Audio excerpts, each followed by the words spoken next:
It's butcher day. We're going to be butchering all these birds. I think we've got 42 or 43 left.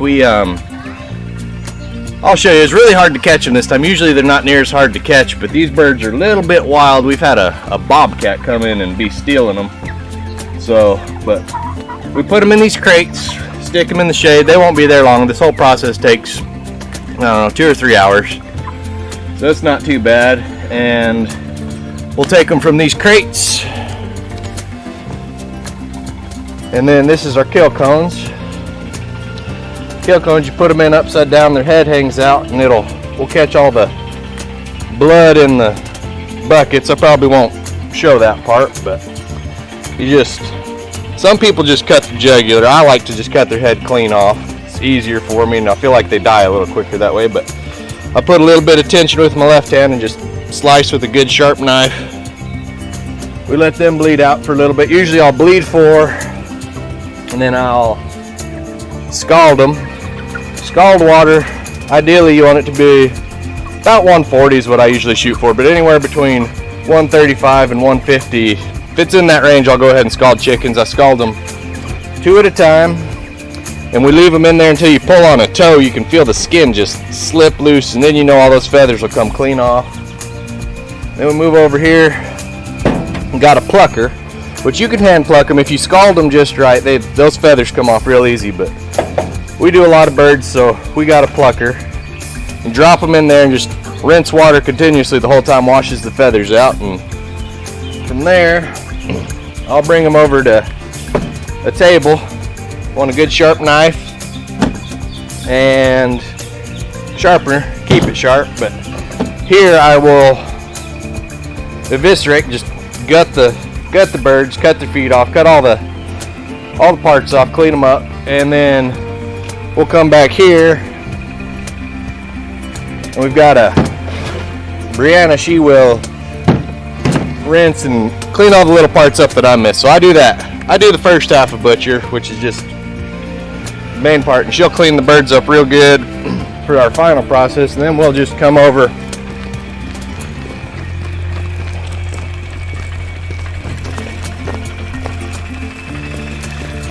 Got our ice chests over here, and we usually get a couple 100 pounds of ice, which is enough for 50 birds. Usually I can fit 50 birds in that ice in there. I'll ice them overnight, and for the sake of freezer space, the next day I'll cut them all up, bone everything out, and we will package the boneless thighs, boneless breasts, chicken wings, all that stuff. We'll freeze it, and then we'll take all the carcass, the bony carcasses, the leg bones, all the bones and everything else, and we will make a giant vat of broth, and we will can that and use that through the year. So nothing really goes to waste, and everything else goes in the compost pile, including the bones after we make the broth. But nothing goes to waste. We get a lot of good products, and we'll be eating on these birds all year. And I'm sure you've noticed the terrible noise in the background. They're driving posts for a solar farm, so hopefully I got enough intro and you can understand what the plan is. The rest I'm just going to kind of film the process. I might do a little bit of voiceover, put some captions or something, but hope y'all enjoy. Thanks.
Okay, so we just finished butchering. Got all the birds on ice. We wound up with, I think, 36 birds out of the original 50. Bobcat stole some, and it clawed some others, and they had infections, so we didn't want to eat them. They're pretty nasty. You don't want to risk catching anything from that. Got everything hosed down, and tomorrow we will be coming in here and deboning all this and making our broth and packaging all our meat. And also we, I don't know if I'll show it in the video or not, but because the Bobcat was picking off chickens, we butchered a little bit earlier, about a week and a half before we were planning on butchering, so the birds were a little bit smaller, combined with the fact that it was straight run, so we had a few pullets in there. The pullets definitely weren't quite big enough, so they wound up when I'd kill them, and as they were flopping, they'd work their way out of the cone and fall, and it was a messy pain in the butt, so don't recommend that. Go ahead and grow them out. And I forgot I've got a separate meat bird pen, the old one I used to use. It's not portable, so you're not getting fresh grass all the time, but I should have just moved them over there for a week and a half. Next time, if I'm dealing with the pest pressure, I might keep that in mind for a backup option.